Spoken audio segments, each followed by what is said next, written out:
दीपावली का शुभाकांक्षी देना चाह रहा हूँ मैं। आज चारमीनार के अंदर बाहर भाग्यलक्ष्मी टेम्पल का दर्शन कर चुके हैं।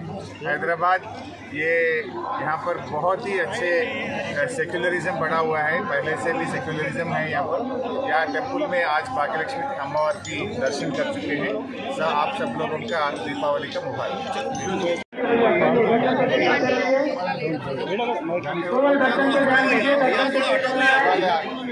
పారిశ్రామికవేత్తలకు ఉపాధి పెట్టి అక్కడ ఎండోమెంట్ ల్యాండ్ విషయంలో ఆవిడ చేసిన ఆరోపణల మీద ఒక సిట్ వేయండి లేదా ఒక జ్యుడిషియల్ ఎంక్వైరీ కమిషన్ వేసి మన న్యాయ మీద వాస్తవాలు బయటకు తెచ్చే ప్రయత్నం చేయండి. ఎందుకు దాన్ని హషప్ చేసే ప్రయత్నం చేస్తున్నారు? ఇలా 3-4 అంశాల మీద అక్కడ ఆరోపణలు వచ్చినాయి.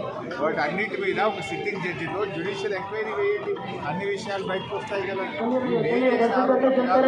మీ క్యాబినెట్ మంత్రులే చేస్తున్న మీ క్యాబినెట్ మంత్రులే కుటుంబ సభ్యులు చేస్తున్న ఆరోపణలు వీటన్నిటిని బయటకు రావాలి. నిజంగా మీరు తప్పు చేయలేదు అంటే, మీరు ఇలాంటివి జరగలేదు అంటే విషయాలు బయటకు తప్పు చేయకపోతే పోలీసులు మంత్రి గారు ఇంటికి వెళ్ళిపోయారు.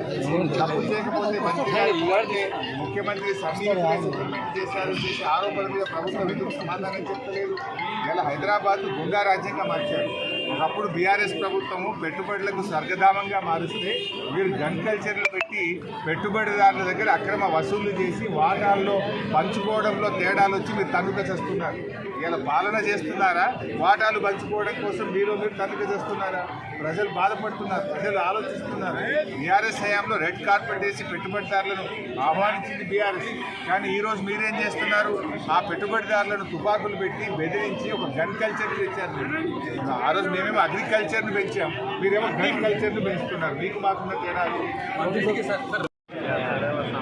ప్రభుత్వం పూర్తిగా శాంతి భద్రతని నెలకొల్పడంలో, ప్రజలకు రక్షణ కల్పించడంలో ఈ ప్రభుత్వం పూర్తిగా విఫలమైంది. నిజంగా ఒక కాన్స్టిట్యూషన్ అనేది చాలా బాధకరం. ఆ కుటుంబానికి ప్రభుత్వం అన్ని రకాలుగా ఆదుకోవాలని, వారి కుటుంబ సభ్యుల్ని ప్రభుత్వ ఉద్యోగులతో పాటు వారిని అన్ని రకాలుగా ప్రభుత్వం ఆ కుటుంబానికి అండగా ఉండాలని కూడా మేము ప్రభుత్వాన్ని డిమాండ్ చేస్తూ ఉన్నాం. రివ్యూ చేసుకోవాలి. దానికి నైతిక విలువలు ఉంటే, బాధ్యతలు ఉంటే ఆ రోజుల్లో హోంమంత్రులు రాజీనామా చేసేవారు. కానీ ముఖ్యమంత్రి ఇవాళ ఈ రాష్ట్రంలో శాంతి భద్రతలు తగ్గిపోయి గుండా రాజ్యం వస్తూ ఉంది. ఎక్కడ చూసినప్పుడు ఇలా ఇది అంతా కూడా కంట్రోల్ చేయాల్సిన అవసరం ఉంది. మరి పోలీసులు ఇలా ప్రజల ప్రాణమాన రక్షణను కల్పించేటువంటి పోలీసులకు ఇలా రక్షణ లేని పరిస్థితి ఈ రాష్ట్రంలో ఏర్పడడం అనేది చాలా దురదృష్టకరం. మరి అమ్మవారిని కూడా మేము ప్రార్థిస్తాం. రాష్ట్రంలో శాంతి భద్రతలు నెలకొల్పాలి.